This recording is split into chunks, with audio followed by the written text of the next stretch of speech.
Direktorat Jenderal Badan Peradilan Agama Mahkamah Agung menggelar webinar internasional mengangkat tema Praktik Perlindungan Pemenuhan Nafkah bagi Mantan Istri dan Anak Pasca Perceraian di Indonesia, Brunei Darussalam, dan Malaysia.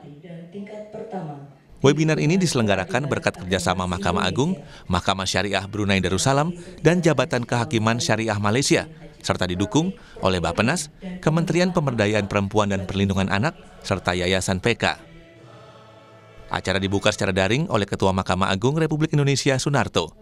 Kemudian disusul laporan kegiatan yang disampaikan Dirjen Badan Peradilan Agama Mahkamah Agung, Mukhlis. Dalam laporannya, Mukhlis menyampaikan latar belakang dilaksanakannya webinar ini. Mukhlis bilang, webinar bertujuan untuk menambah wawasan dan pengetahuan terkait praktik perlindungan pemenuhan nafkah bagi mantan istri dan anak pasca perceraian yang dapat dijadikan sebagai studi komparatif dalam menentukan kebijakan mengadili dan memutus perkara tersebut. Kira-kira 2 bulan yang lalu kami ada kegiatan di Brunei dan sempat pertemuan dengan Mahkamah Agung Brunei, Mahkamah Rayuan istilah di Yunan, dan kami ingin menginisiasi kegiatan ini selanjutnya, dan alhamdulillah dari pihak Brunei sangat positif tanggapannya, dan mereka juga mengajak supaya dengan Malaysia juga, dan alhamdulillah realisasi dari pertemuan itu pada hari ini kita laksanakan masalah perempuan yang berhadapan dengan hukum dan yang pasca perceraian, hak perempuan dan anak pasca perceraian di studi komparatif di antara 3 negara.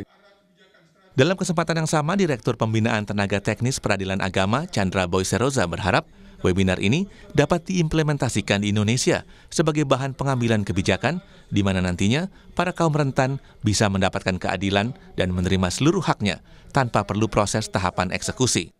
Beberapa praktek baik itu bisa diimplementasikan di Indonesia menjadi bahan pengambilan kebijakan bagi stakeholder yang ada di Indonesia, baik itu Kementerian PPA, kemudian Bappenas, juga Mahkamah Agung, Kementerian Sosial, dan sebagainya yang terkait untuk memberikan perlindungan tersebut. Harapannya nanti para kaum rentan, diantaranya wanita dan anak-anak yang korban perceraian ini bisa mengakses keadilan, mendapatkan hak-haknya bukan hanya dalam putusan pengadilan, tetapi secara konkret mereka terima dalam pelaksanaan putusan itu tanpa harus melalui mekanisme eksekusi. Kegiatan ini juga diharapkan dapat ditindaklanjuti dengan kerjasama lintas negara dalam hal peningkatan kompetensi hakim dan aparatur peradilan, serta teknis penyelesaian perkara lintas negara.